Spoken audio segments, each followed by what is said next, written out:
नमस्कार, बहुत स्वागत आप सभी का। आप देख रहे हैं आपकी बात मध्य प्रदेश और मैं हूं अभिलाष मिश्रा।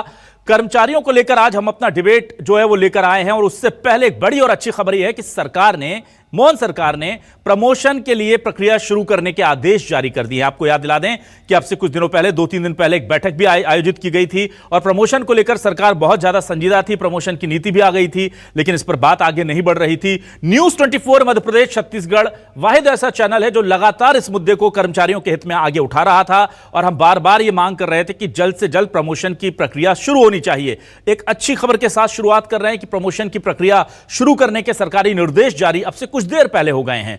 और एक और बड़ी खबर आज है कि शिक्षक, अतिथि जो दूसरे शिक्षक हैं, चाहे वो अतिथि शिक्षक हों या फिर तकनीकी शिक्षक हों, इन तमाम लोगों को नाराजगी की वजह से प्रदर्शन भोपाल में चल रहा है। किसी का एक दिन पहले हुआ, किसी का आज हुआ और इससे पहले भी हमने देखा कि भर्ती की जो पद हैं वो बढ़ाने की मांग हो या फिर जॉब गारंटी की मांग हो, सुरक्षा की मांग हो, 12 महीने तक काम मिलने की मांग हो, ऐसी बहुत सारी मांगों को लेकर शिक्षक काफी नाराज चल रहे हैं। तो ये दो मुद्दे हैं, दोनों ही कर्मचारियों से जुड़े हुए हैं। दोनों मुद्दों पर एक साथ शुरू करते हैं आपकी बात।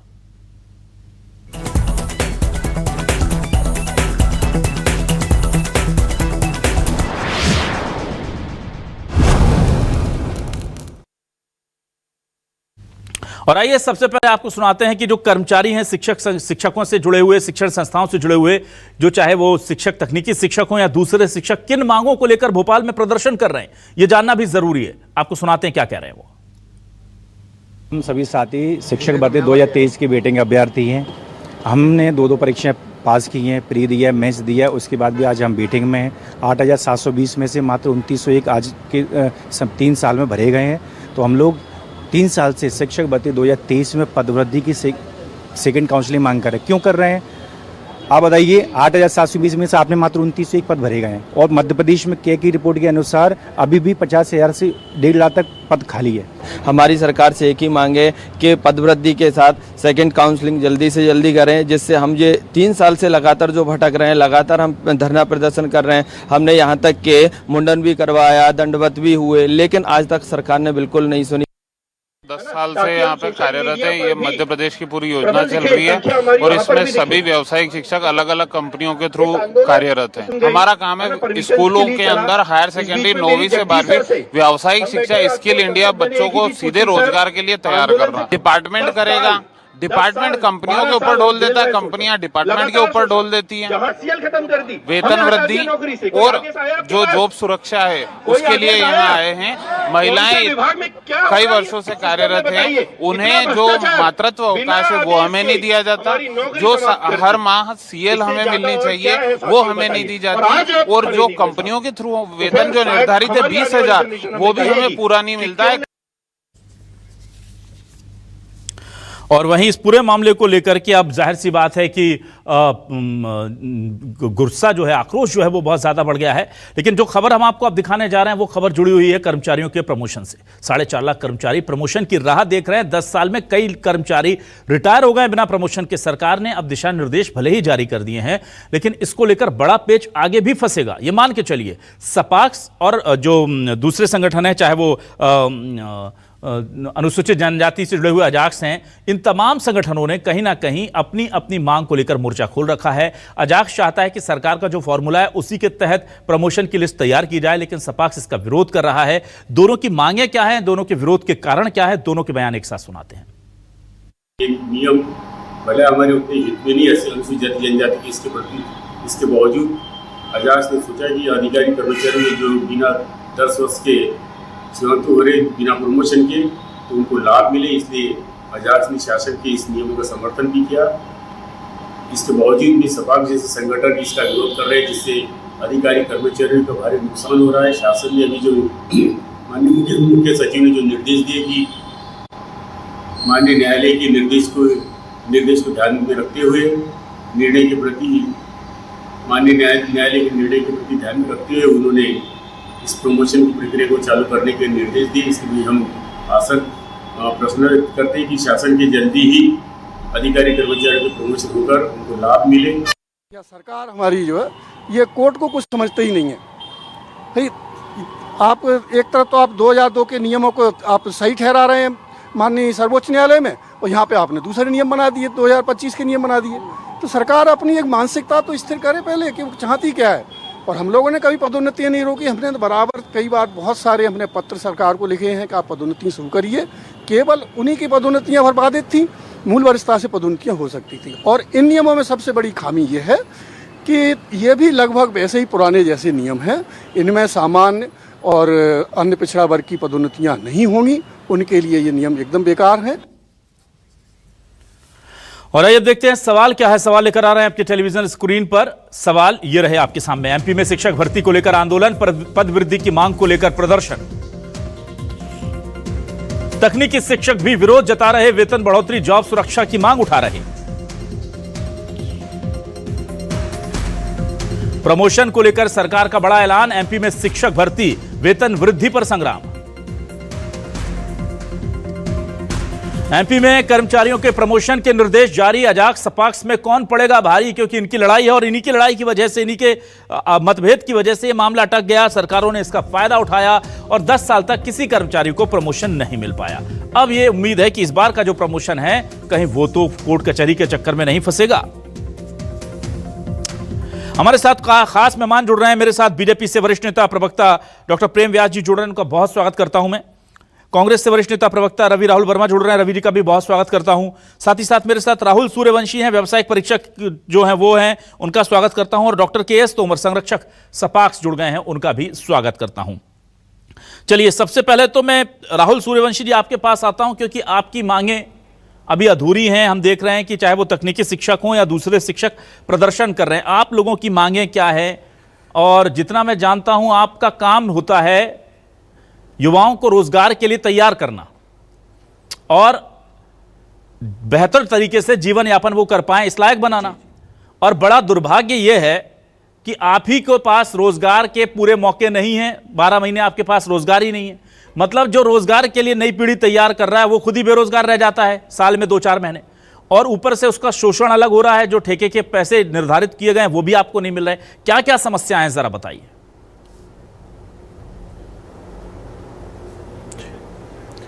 सर, ये प्रोजेक्ट जो है स्किल इंडिया के अंतर्गत प्रोजेक्ट है, और इसमें मध्य प्रदेश में जब ये इम्प्लीमेंट हुआ, पिछले 10 सालों से ये चल रही है यहाँ पे, है ना, सर्विस। तो आप ये बताइए कि 10 सालों में से लगातार हम एक ही सैलरी में लगातार यहाँ पे काम कर रहे हैं, किसी भी प्रकार की वेतन वृद्धि विभाग ने नहीं दिया।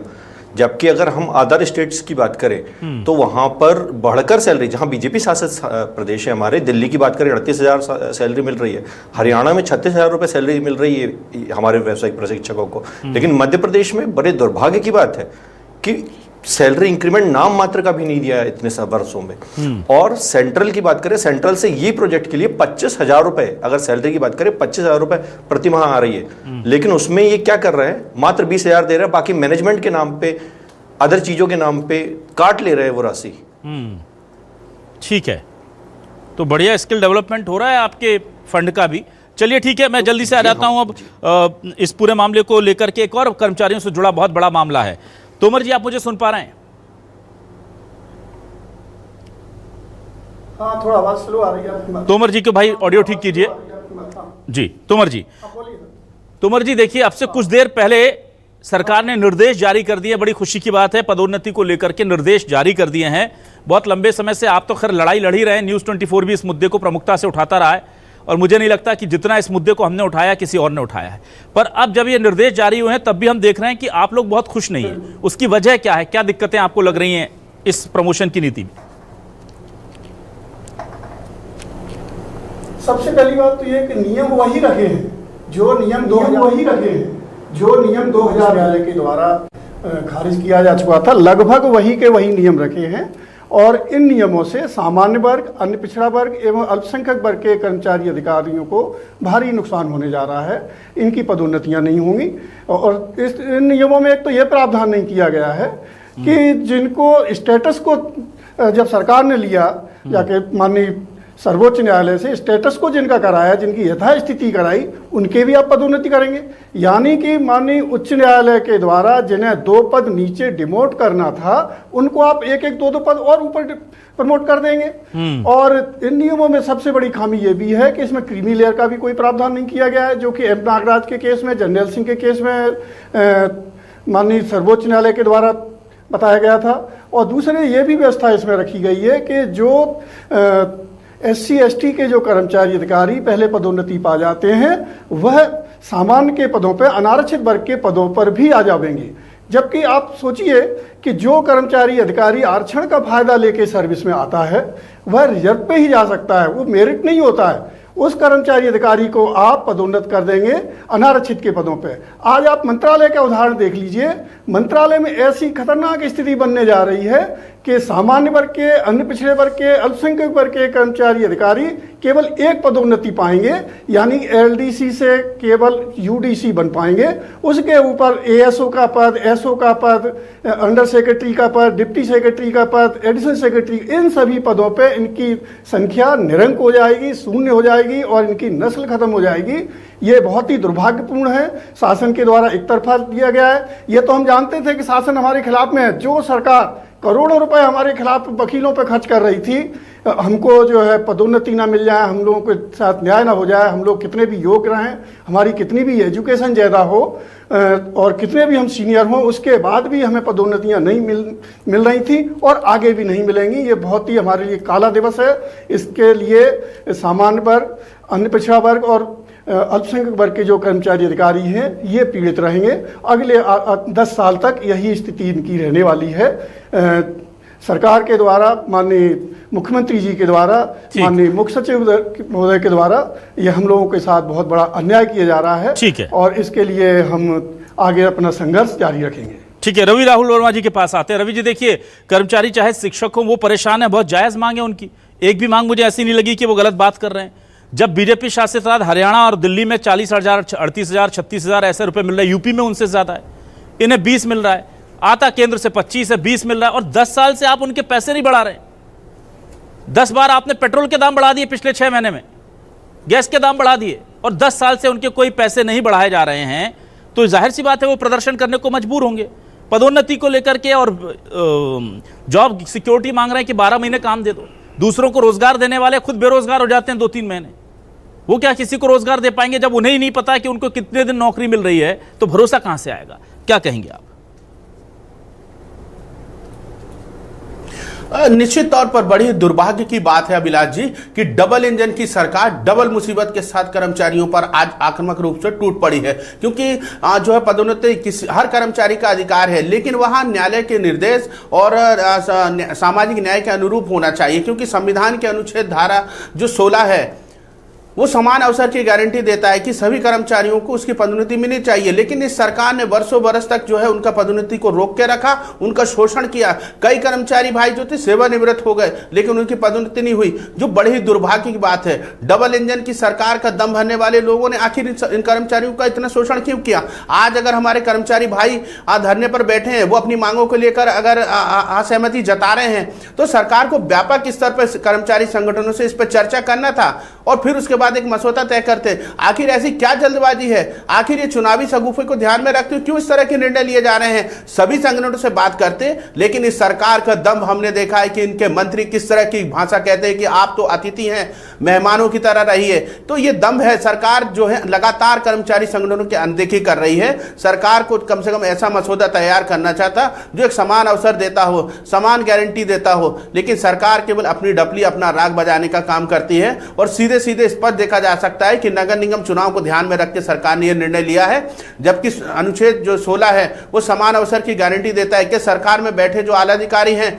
उन्हें नहीं पता क्या मंत्री विधायक जो शपथ लेते हैं वो जनता के और कर्मचारियों के हित को लेकर कहते हैं कि उनके हितों की रक्षा करेंगे। फिर ऐसा क्या हो जाता है कि ये मदमत हाथी की तरह इस तरह के निर्णय लेने लगते हैं? तो बड़ी ही दुर्भाग्य की बात है। ठीक है, डॉक्टर प्रेम व्यास जी आपके पास आता हूं। पहले मैं शिक्षकों की बात कर लेता हूं। ये जो शिक्षक हैं ये प्रदर्शन कर रहे हैं सर, तकनीकी शिक्षक जो हैं, क्या इनकी गलती है कि 10 साल से काम करने के बाद भी इनकी वेतन वृद्धि नहीं की जा रही? दूसरे राज्य जो बीजेपी शासित राज्य हैं उनसे बहुत कम वेतन मिल रहा है, लगभग कई जगह तो आधा ही हो गया है। क्या वजह है सर? कहाँ इनमें कमी रह गई? इनकी सेवा में, इनकी कर्तव्य निष्ठा में कहाँ कमी? ऑडियो आप तक पहुंच पा रहा है? अब ठीक है डॉक्टर प्रेम? क्या आ रही थी? अभी ठीक आ रही है। अब ठीक आ रही है, ठीक है। मुझे फिर से प्रश्न रिपीट कर दीजिए प्लीज। जी बोलिए। अभिलाष जी मुझे सुन पा रहे हैं? बिल्कुल सुन पा रहा हूं सर। आप मेरा सवाल सुने या मैं रिपीट कर दूं?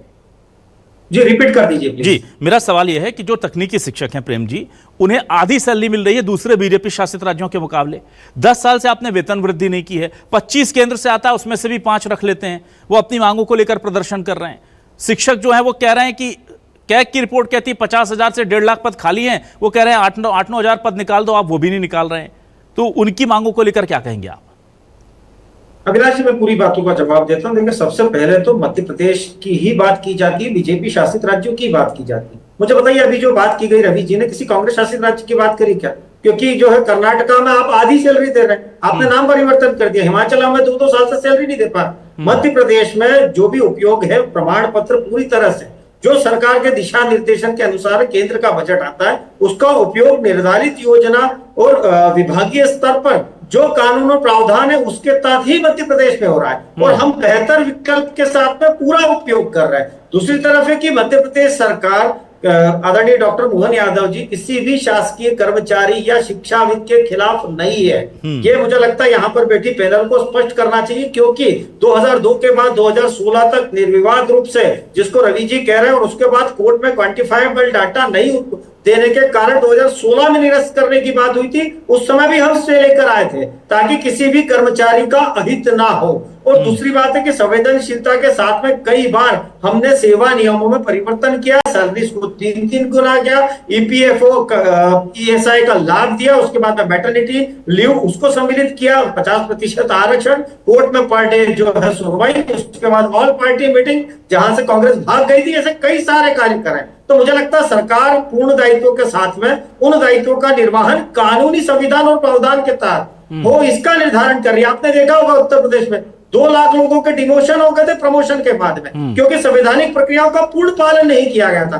हम लगभग पिछले 9 वर्षों से सभी कर्मचारियों, चाहे वो ओबीसी का हो, चाहे वो पिछड़ा का हो, जनजाति का हो, सामान्य वर्ग का होगा, सभी के वैधानिक अधिकार सुरक्षित हो, उसको लेकर हम कोर्ट से दिशा निर्देशन भी ले रहे हैं। कोर्ट में बार बार अपना कानूनी पक्ष भी रख रहे हैं, सलाहकारों के माध्यम से सलाह भी ली जा रही है। तो मुझे लगता है कि आज एक ऐसा मार्ग तय किया जा रहा है कि व्यवस्थित रूप से सभी का विकास संभव हो, सभी की जो मांगे है, सभी के प्रमोशन का मार्ग प्रशस्त हो। ठीक है डॉक्टर प्रेम व्यास जी, आपने प्रमोशन की बात कर ली।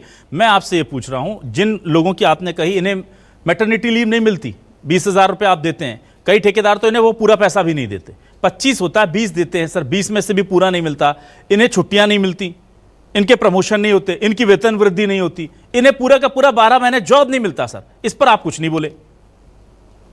नहीं, इसमें भी न्यूनतम वेतन डिसाइड करा है, उसके बाद 3-3 गुना वेतन वृद्धि करी है, उसके बाद ना डॉक्टर प्रेम व्यास जी, आप कंफ्यूज हो रहे हैं। डॉक्टर प्रेम व्यास जी, एक मिनट, किया जा रहा है ना डॉक्टर बिचौलिया वाला काम समाप्त हो जाए और डायरेक्ट अकाउंट्स में आए, डॉक्टर प्रेम व्यास जी, ये शायद आप मुझे लग रहा है कुछ गड़बड़ हो रही है। राहुल जी, आप बताइए, क्या आप लोगों की 3-3 वेतन वृद्धि मिली है आपको? नहीं सर, आज तक पिछले 10 सालों से नहीं सर, आज तक पिछले 10 सालों से हम इस प्रोजेक्ट में, और आज तक हमारे किसी भी प्रकार की एक सत्र में दिया भी न्यूनतम वेतन मन बढ़ाया 23-24 में 2,000 रुपए, और उसे भी वापस ले लिया। आप बताइए, 1 साल के लिए, 1 साल भी नहीं सर, मैं उसमें कहूंगा ज्यादा से ज्यादा 10 महीने रहे हम लोग, और उसमें बढ़ा के अगले सत्र में फिर वापस ले लिया। मतलब ऐसा कहां होता है बताइए कि एक बार वेतन बढ़ जाने के बाद मतलब डॉक्टर प्रेम व्यास जी, इनकी चिंता बहुत जायज है सर, इस पर आप बताइए जी। और अभिलाष जी, मैंने अलग अलग विभागों की बात करी, सभी विभागों पे आपका प्रश्न संयुक्त रूप से था, निश्चित रूप से जहां भी वैज्ञानिक प्रक्रियाओं का पालन करके आवश्यकता थी, मैंने कहा हमने बजट का उपयोग करा है। चलिए ठीक है, प्रोजेक्ट जो है सेंट्रल का सारा मैनेजमेंट का अलग से कोई मांगे होती है तो उसका शांतिपूर्ण ढंग से रखना, और सरकार का दायित्व है उस पर चिंतन करना। इसीलिए पूर्व में नियमों में परिवर्तन किया गया। वर्तमान में भी कई सारे शिक्षाविदों के साथ में बैठकें हुई, कई सारे संगठनों के साथ बैठकें हुई, कई सारे जो डॉक्टर प्रेम व्यास जी, डॉक्टर प्रेम व्यास जी, मुझे समझ नहीं आता आप लोग बैठकें किसके साथ करते हैं? ये लोग आते हैं मिलने, इनसे मिलते नहीं है, और फिर पता नहीं किसके साथ बैठक कर लेते हैं। नहीं अभिलाष जी, एक मिनट, आप पूछिए कि क्या सरकार ने बैठकें करी थी या नहीं, दोनों संगठनों के बीच में समन्वय स्थापित करने के प्रयास किए गए थे, नहीं? दोनों लोग आपके साथ में, अगर समन्वय बन जाता तो ये प्रदर्शन क्यों कर रहे होते प्रेम जी? इसमें पूछने की जरूरत क्या? इसीलिए तो कहा कि जब 2023 में नियम परिवर्तित करे थे तब भी खिलाफ गए थे, इसीलिए तो कानून संवैधानिक रूप से। चलिए ठीक है, राहुल जी आप बताइए, सरकार ने आपके साथ जब बातचीत की थी तो कहां जाकर के बात अटक गई और आपने फिर सरकार को कन्वे नहीं किया कि आपको ये मंजूर नहीं? रिपीट करिए प्लीज अभिलाष जी। नहीं, आपको नहीं, मैं राहुल जी से बात कर रहा हूं। राहुल जी तो लगातार हर स्तर पर प्रयास किया हमने। आज से पहले आंदोलन तो बोलिए राहुल जी, प्लीज ऑडियो ठीक कीजिए। पीसीआर सभी गेस्ट को ऑडियो मिलने में दिक्कत हो रही है। जी बोलिए राहुल जी प्लीज। हाँ सर देखिए, हेलो, हाँ देखिए सर, आंदोलन एक शिक्षक का सिर्फ और सिर्फ मैं कहूंगा आखिरी ऑप्शन होता है। ऐसा नहीं कि हमने किसी स्तर पर प्रयास नहीं किया, हर संभव स्तर पर हमने प्रयास किया। मुख्यमंत्री जी से मुलाकात की, शिक्षा मंत्री जी से मुलाकात की, हमने दिल्ली का जो पत्र है दिल्ली तक हमने पत्र जारी कराया हमारे लिए पुनः। उसके बावजूद आप बताइए कि आज तक हम सिर्फ इंतजार करते रहे कि चलिए हमारा वेतन वृद्धि होगी, हमारी मांगे सुनी जाएगी, लेकिन इतना शोषण आप बताइए बिना किसी आदेश के, कोई आदेश नहीं और हमें नौकरी से हटा दिया। आज हम वर्तमान में बाहर हैं, बेरोजगार हैं पिछले 1 माह से, और उसका कोई लिखित आदेश नहीं है, सिर्फ व्हाट्सएप पे एक मैसेज के थ्रू हमें हटा दिया गया। ठीक है, डॉक्टर प्रेम व्यास सुन रहे हैं ना आप, क्या चल रहा है इनके साथ? 10 साल से वेतन नहीं बढ़ाया, मैटरनिटी लीव नहीं देते हैं, जो जायज हक है किसी कर्मचारी का। माननीय सुप्रीम कोर्ट बार बार ये बात कह चुका है। इनकी जॉब जाती है, उसका कोई आदेश जारी नहीं होता, बस इनको जॉब से हटा देते हैं। मतलब ये सब चीजें चल रही है, खुलेआम चल रही है प्रदेश में। लगातार संशोधन किए हैं, उनके माध्यम से प्रश्न किया। मैंने कहा ना कि अगर ईपीएफआई कटता है, अगर ईएसआई कटता है, अगर मैटरनिटी लीव के लिए सरकार जो है नियम बनाती है, तो मुझे लगता है एक सकारात्मक संदेश होता है। और दूसरी तरफ एक जो पदोन्नति की बात की गई थी विभिन्न वर्गों पे, ना पदोन्नति की बात मैं नहीं कर रहा, अभी बात ही नहीं कर रहा मैं, अभी इनका इशू पर। आप कह रहे हैं मैटरनिटी लीव हो, इनकी वेतन वृद्धि, कुछ नहीं हो रहा। सर मैं कह रहा हूं इस पर आप बताइए, तकनीकी शिक्षक जो दूसरे बच्चों को कौशल विकास देते हैं, स्किल इंडिया के नाम से इतना हमने सब चमकाया, उन्हीं शिक्षकों को 10 साल से सेम वेतन पर काम करा रहे हैं, मैटरनिटी लीव नहीं दे रहे हैं, सैलरी नहीं बढ़ा रहे हैं, सीएल नहीं दे रहे हैं, यह सब हो रहा है। सर यह शोषण नहीं लगता आपको कर्मचारियों का? मुझे लगता है अभिलाष जी, जब भी कोई योजना जिसके अंतर्गत नियुक्ति होती, उसकी एक निर्धारित योजना और अनुबंध होता है, और उसी के आधार पर सरकार अपने कार्य करती है। तो मुझे लगता है पूर्व में निर्धारित जो योजना थी और अनुबंध था, उसके आधार पर हमने तो बजट को भी बढ़ाया ना। डिजिटल शिक्षा, शिक्षक व्यवस्था, उसके बाद में सर आपने इनका 1 रुपया नहीं बढ़ाया। सर आप बार बार वही बात कहते हैं कि आपने वेतन वृद्धि दी, 1 रुपया नहीं बढ़ाया इनका। मैं ये कह रहा हूं। दूसरा ये कि 10 साल पहले भी आपकी सरकार थी, केंद्र में आपकी सरकार है, राज्य में आपकी सरकार है, नियम बदल दीजिए साहब इनके फायदे के लिए। 10 साल में महंगाई बढ़ गई, आप जानते हैं, मैं जानता हूं, सब जानते हैं। बाकी कर्मचारी जिनकी 80,000 सैलरी, आप उनका डीए बढ़ाते हैं, बहुत अच्छा करते हैं क्योंकि महंगाई बढ़ रही है। और जो 20,000 कमाता है उसके आप नहीं बढ़ाते हैं क्योंकि महंगाई बढ़ रही है, इसलिए नहीं बढ़ा रहे हैं। क्यों? क्योंकि हमने उस शर्तों पर आपको लाए थे, और शर्तें भी आप ही ने रखी थी, इनसे थोड़ी लिखवाई थी शर्तें। तो आप ऐसी शर्तें, मैं देखिए सर, आप भी जानते हैं डॉक्टर प्रेम व्यास जी, बेरोजगारी का आलम यह है कि इनको 5,000 में भी काम कराएंगे तो 50,000 लोग लाइन लगा करके 5,000 की नौकरी पर आएंगे। तो उसका शोषण थोड़ी कर सकते हैं हम। उसके मतलब ये है, अगर वो कर रहे हैं, आपके दिशा निर्देश पर कर रहे हैं, 10 साल वेतन वृद्धि नहीं करेंगे, कहां लिखा था इनकी सेवा शर्तों में? बताइए। नहीं, मुझे बताइए ना, इसी को लेकर तो कोर्ट में निर्णय हुआ था, और कोर्ट के द्वारा जो विभागीय प्रोसेसेस जो प्रदत्त की गई, जो नियम प्रदत्त किए, उसके अनुसार हो रहा है और उसी के अनुसार दिया जा रहा है। इसीलिए तो मैंने कहा सेवा से जो अनुबंध है, कोई कोर्ट मना नहीं करता किसी सरकार को कि आप इनकी सैलरी मत बढ़ाइए। ये मांग करते हैं, आप नहीं सुनते तो ये कोर्ट जाते हैं, वहां पर आप महंगे महंगे वकील उतारकर इनके खिलाफ केस लड़कर के जीत जाते हैं और उसको आधार बना लेते हैं। सर गजब बात है। चलिए मैं दूसरे विषय पर आता हूं, मैं जल्दी से आ जाता हूं रवि राहुल वर्मा जी आपके पास। रवि राहुल वर्मा जी, प्रमोशन का जो मामला है ये बहुत पेचीदा इसलिए कि 9-10 साल ये मामला कानूनी अड़चनों में अटका रहा। अभी सरकार ने कुछ दिनों पहले अजाक्स और सपाक्स के साथ बैठक की बात कही थी, पर वहां पर बात बनी नहीं। लेकिन फिर भी जो फॉर्मूला सरकारी तरफ से लाया गया उसी पर अब आगे बढ़ने की बात हो रही है। मुझे डर ये है कि ये आने से पहले फिर से नाटक जाए, कोर्ट में जाकर के आते से ही फिर नाटक जाए, और फिर ये कह दिया जाएगा कि ये तो अजाक्स और सपाक्स कोर्ट चले गए इसलिए अटक गया, और सरकार फिर अपना बिना पदोन्नति दिए आराम से अपने 2-4-5 साल और काट लेगी। हो गया, 1 दशक निकल जाएगा, एक पीढ़ी निकल जाएगी। 1 दशक तो निकल ही गया, माफ कीजिएगा, 1.5 दशक निकल जाएगा। एक पीढ़ी पूरी जवान होकर के रिटायर हो जाएगी, बड़ी हो जाएगी, और जो जवान है वो रिटायर हो जाएंगे। क्या कहेंगे आप? जी अभिलाष जी, निश्चित तौर पर भारतीय जनता पार्टी की सरकार जो हमारे कर्मचारी संगठनों के भाई हैं उन्हें आपस में लड़ाने का काम कर रही है, केवल इस तरह के निर्णयों से फूट डालने का काम कर रही है। क्योंकि सरकार जिस तरह की वादे खिलाफी कर रही है, सरकार स्थिति स्पष्ट करे ना, उनके प्रवक्ता स्पष्ट जवाब दे ही नहीं पा रहे हैं कि आखिर 10 वर्षों तक प्रमोशन में जो आरक्षण था वो क्यों रोक के रखा। इसका कोई जवाब उनके ना मंत्री दे रहे, ना विधायक दे रहे, ना उनके प्रवक्ता दे रहे हैं। यदि सरकार कर्मचारी को हितैषी है तो वो बताएं कि क्या सरकार गारंटी देगी कि फिर उन्हें कानूनी दाव पचड़े में नहीं पड़ना पड़ेगा? इसका कोई जवाब नहीं दे रहा है। क्या सरकार ने न्यायालय में जो है विधिक परीक्षण सार्वजनिक किया? वो भी नहीं किया है। सरकार को अपना विधिक परीक्षण सार्वजनिक करना चाहिए कि उन्हें फिर न्यायालय के कानूनी दाव पेच में नहीं फंसना होगा। वहीं दूसरी तरफ हम देखेंगे कि मुख्यमंत्री के परिवार बेशकीमती जमीन खरीदकर राजा अमीर हुआ जा रहा है और देश के जो मेहनत कर मजदूर है, कर्मचारी हैं, लगातार वो अपने हक अधिकारों के लिए रो रहे हैं। ये दोहरा चरित्र, ये दोहरी परिभाषा क्यों? ये बहुत ही दुर्भाग्य की बात है। कम से कम सरकार को इस नीतिगत फैसले को सार्वजनिक करके कर्मचारी संगठनों के साथ अपनी साफ नियत के साथ चर्चा करके एक मसौदा तैयार करना था। लेकिन सरकार ने अपनी जो है एक गहरी चाल कम से कम यहां पर दिखाने का काम किया है, जिसे हमारे कर्मचारी संगठन समझ रहे हैं। और कांग्रेस पार्टी का पूरा अभिमत है कि इस लड़ाई में जहां तक उनका साथ हो सकता है वो उस हद तक हम लड़ने का काम करेंगे। ठीक है, मैं जल्दी से आ जाता हूं तोमर साहब। तोमर जी, आप मुझे ये बताइए, ये मामला आप कोर्ट में लड़ रहे थे और आप कह रहे हैं कि आपकी समस्याएं खत्म किए बिना एक बार फिर से प्रमोशन की लिस्ट तैयारी शुरू हो गई है। तो ये मामला दोबारा कोर्ट में जाने की आशंका है क्या? क्योंकि जिन आधार पर आप लड़ रहे थे वो आधार तो वहीं के वहीं है। बिल्कुल नहीं, सबसे पहली बात तो यह कि अभी कोर्ट ने फैसला दिया कहाँ है। कोर्ट ने तो फैसला रिजर्व रखा था जब तक कि उनके ट्रांसफर हो गए, तो अब दूसरी जो बेंच है वो त्वरित फैसला दे सकती थी। तो कम से कम सरकार को उसका इंतजार करना चाहिए था कि कोर्ट के फैसले का। एक सरकार ने कोर्ट को एकदम मजाक बना दिया है। एक बात तो आप जाके वहाँ पे अपनी तरफ से एक्सेप्ट करते हैं कि हम पदोन्नति नहीं करेंगे जब तक कि ये इसका फैसला नहीं हो जाता है, इसकी सुनवाई नहीं हो जाती है। लेकिन दूसरी तरफ आप तुरंत जो है बिना कोर्ट के फैसले के और गलत नियमों के पदोन्नतियां आप शुरू कर देते हैं। सबसे बड़ी बात तो ये है कि पदोन्नति तो कभी बाधित थी नहीं। तो पिछले जो 9 साल जो पदोन्नतियां नहीं हुई उसको किसी कोर्ट ने नहीं रोका। कोर्ट ने केवल रोका था उनको, उनके लिए सरकार ने स्टेटस को लिया था। SC ST के लोग जो कि गलत प्रमोशन लेके ऊपर पहुंच गए थे, केवल उनको बाधित किया था, बाद बाकी SC ST को भी बाधित नहीं किया था।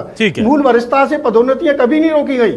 इसी आधार पर महाराष्ट्र में, बिहार में सब जगह पदोन्नतियां हो रही थी, वहां पे भी स्टेटस को था, लेकिन वहां तो पदोन्नतियां हो रही थी, लेकिन यहाँ पदोन्नतियां नहीं की गई। और 9 साल तक आपको याद ही नहीं आई।